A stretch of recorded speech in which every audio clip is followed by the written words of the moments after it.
Hi, I'm Scott Flowers with Cloud Ninjas. Today we're here to talk about ASUS RS501A-E12-RS12U-16TWH. Let's get going.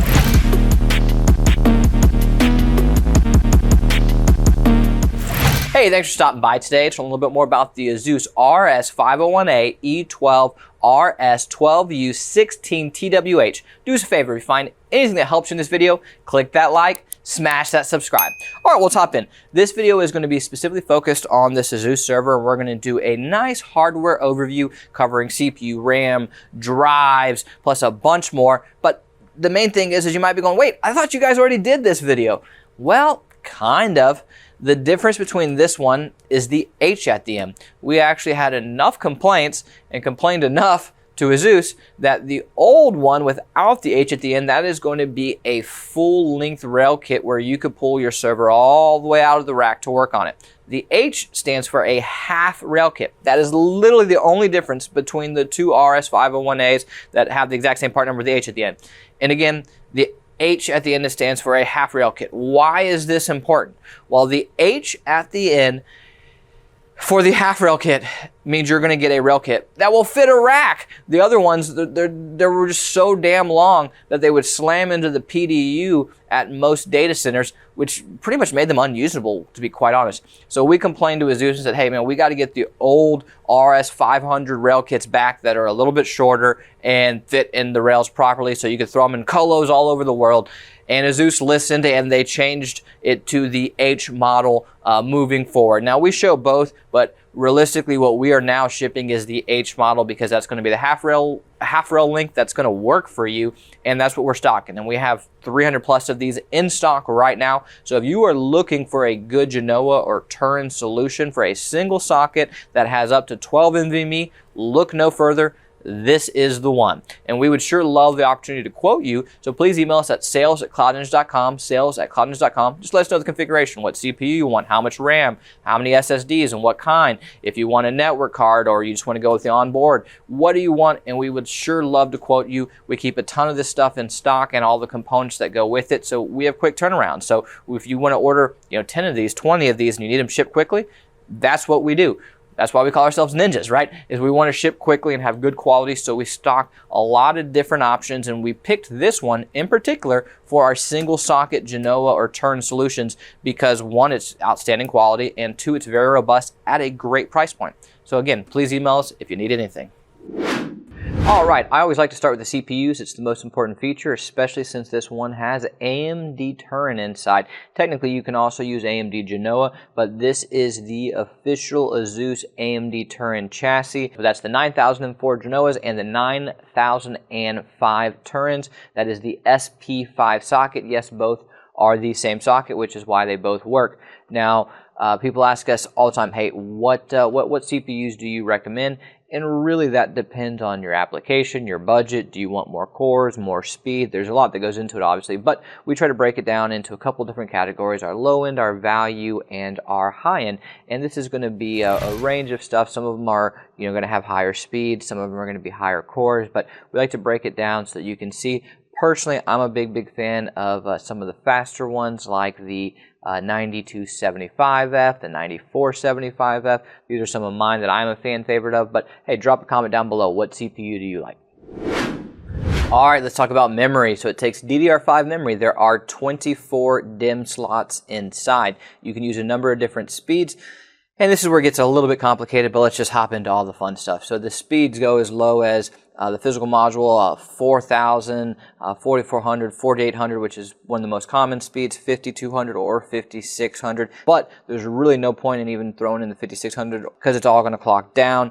And let's get to that. So if you are using the 9005 Turin CPU, you can get a top end speed of 5200. That is the fastest it's going to go, and you will only achieve that by putting one DIMM per memory channel. And let's talk about that. Because there are 24 DIMM slots on one CPU and 12 memory channels, that means there's 2 DIMMs per channel. And the 2 DIMMs per channel is actually really important because when you put one DIMM in each memory channel, you can achieve the fastest speed. But when you put 2 DIMMs, it depends on the rank. So if you add in single rank DIMMs, it's going to clock that 5200 speed down to 4400. Now, if you put in dual rank DIMMs, it's going to go even down, even lower, and it's going to go to 4000 speed. So that's the the real fastest speed, because most of the modules that you're going to put in are probably going to be dual rank, right? So that being said, if you're loading this up all the way and you're using a Turin processor, 4000 speed is very likely going to be the actual speed that this box is going to run on. Now, if you're using the Genoa proc, again, the 9004 CPU, kind of the same story, except for the top max end is 4800. And then when you put in 2 DIMMs per channel, and that 4800 again is only for 1 DIMM per channel, and if you put in 2 DIMMs per channel, then it's going to clock down to 4000 for single rank and 3600 for dual rank. So again, it's going to clock down and going to be a little bit lower than the Turin, so 3600 would be the basic speed that you're going to get if you do fill it up completely with single rank modules. So just something to note as a whole.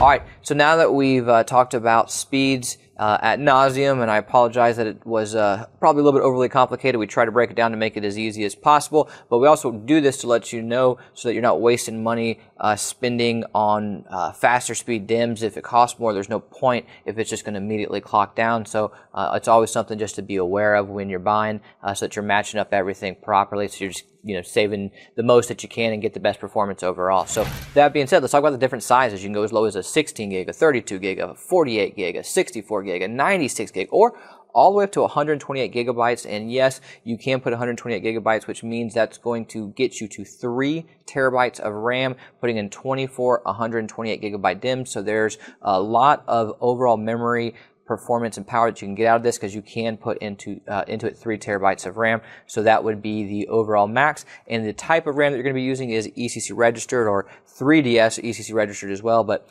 load reduced is gone in DDR5 world. It is now ECC Registered. You have, for some of the other types of CPUs out there, the ECC unbuffered and non-ECC still available for desktops and stuff like that. But when you're using your big boy Genoa and Turin procs for DDR5, it will be ECC Registered.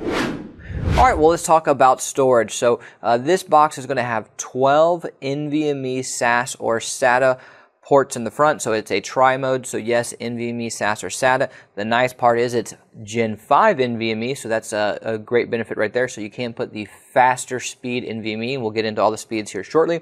You can also put in hard drives as well, and there is 2 different types of this chassis. The normal one that you're looking at right now is the 12-bay chassis. There's also a 16-bay where you put 4 of them internally, so there's a possibility to actually get 16 drives. The main one that we stock and keep on hand when you come to us and you're looking for a build is the 12-bay, but the 16-bay is an option if that's something that would be useful for your project. So that being said, what are the interfaces? What are the speeds? How do I break them all down? How do I know what to choose? Well, let's hop into all that, right? So there's 5 types of drives that you can essentially use. You have a SATA solid-state drive, a SAS solid-state drive, an NVMe solid-state drive, a SATA hard drive, a SAS hard drive. So what are the speeds and what are the max sizes? So for SATA solid-state, you're going to get 6 gigabit per second. For SAS, you're going to get 24. For NVMe, you're going to get 32, because again, it's PCIe Gen 5.0. If you're putting in Gen 4, that's going to be 16.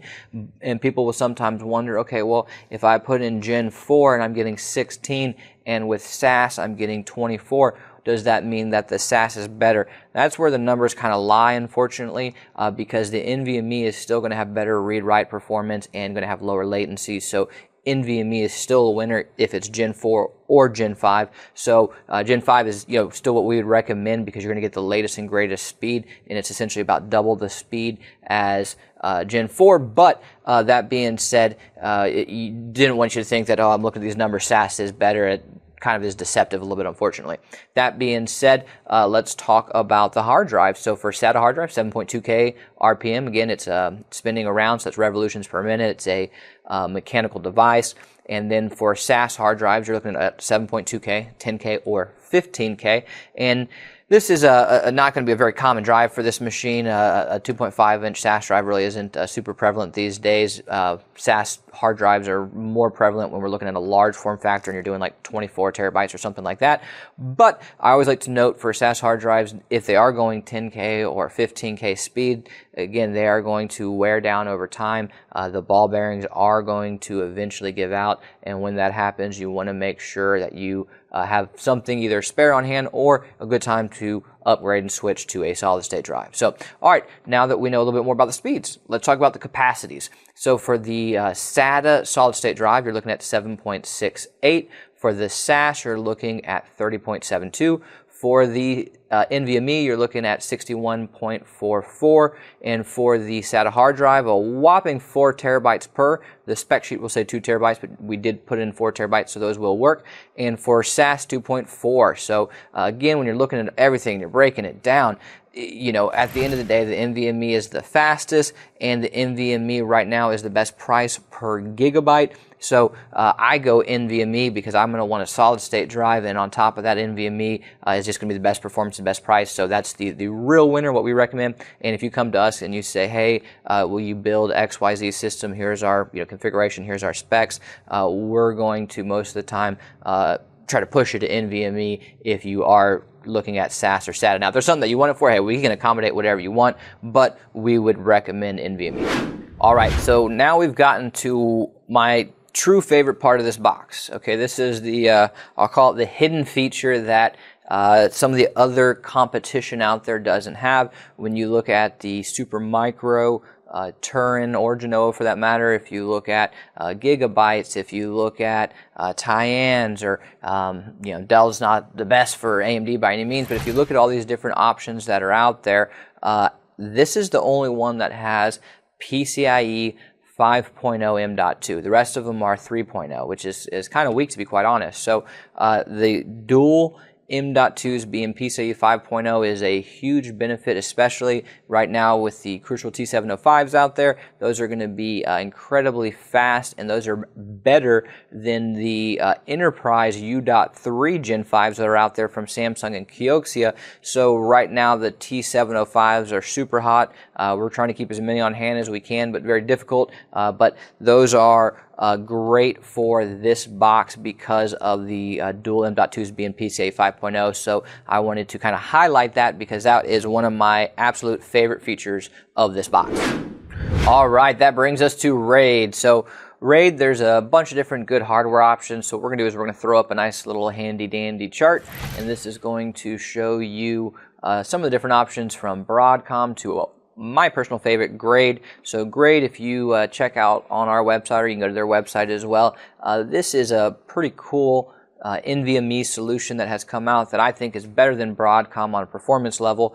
And it is essentially what they've done is taken a NVIDIA GPU and they've bundled it with their software, and together you have some amazing NVMe RAID capabilities. One of their cards even goes all the way up to 32, which for this box wouldn't matter, but for other storage solutions. And it's a great card that we would highly recommend, and it's roughly the same or less than some of its competition from Broadcom. But again, we're going to throw up all the options, let you pause it and go through the specs, pick the one you like. And if there's something else that we don't have up and you've used and you think other users will like, hey, do us a favor and drop a comment down below and let everyone know the RAID card you like.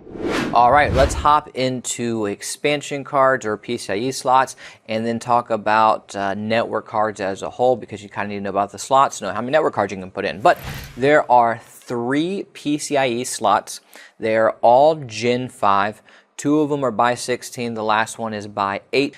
The 2x16, one is a high profile and one is a low profile, or a full height and a half height, depending on how you want to look at it. And then we have the by 8 is a low profile as well. So those are going to be your 3 PCIe cards. And again, they're all Gen 5, so that's very helpful, because let's just say you wanted to throw in 3 M.2s, for instance, and you only needed to use one of the PCIe slots for a network card. They're Gen 5. So you can actually take a converter and put it in there and drop in a third M.2 for your T705s, or for a different one for that matter.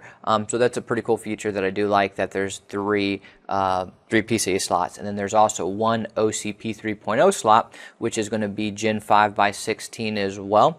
And that's just another useful benefit. So if you wanted to technically throw in 4 network cards as a whole, 3 in the PCIe slots and 1 in the OCP, you can do that. So that's the nice thing. It's a mix and match, do what you want. Of course, when you do that, there's no RAID card that you put in there, and not everyone needs a RAID card. But again, there's just different flavors and different ways that you can use those slots, and that's the overall options that you have. And that leads us into network cards. So what interfaces can I use? What are the different speeds? What are my options? And those are all great questions. So you have RJ45, which is just another way of saying Ethernet. That's what you use at your house. You have SFP, SFP+, SFP28, QSFP, QSFP28, QSFP56. There's a bunch of good options. We didn't have time to play around and throw in fiber channel, but I'm sure fiber channel probably works as well. It's old school, but there's some applications people like it for. It's not on ASUS's website, and we weren't going to spec it in ourselves and didn't have time to, but I wouldn't be surprised if that worked. So the speeds, you got 1, 10, 25, 40, 100, or all the way up to 200. Yes, you can put some really fast cards in this box as well. All right, let's talk about power supplies. There's really 2 flavors here. You're going to have your dual hot swap 1200 watt 80 plus platinum, and you're going to have your dual hot swap 80 plus titanium 1600 watt. Mostly what we stock is the 1600 watt titanium, but again, there's 2 different options, so it's up to you, and that's your power supplies. So what are some of the supported operating systems? Well, first off, you have Windows Server, the old 2019, 2022, 2025, the new one that just came out. VMware ESXi 8.0 is supported, and there's a number of different Linuxes, Red Hat, Ubuntu, and so forth. So there's a bunch of good operating systems. Go Linux. Well, hey, if you made it this far, click that like, smash that subscribe, and if you're looking for any custom-built servers, whether that's ASUS, Gigabyte, Supermicro, ASRock, Tyan, HPE, Dell, Lenovo, we would sure love the opportunity to earn your data center or your home labs business. Please email us at sales@cloudninjas.com. That's sales@cloudninjas.com. Thanks for stopping by, guys. Take care.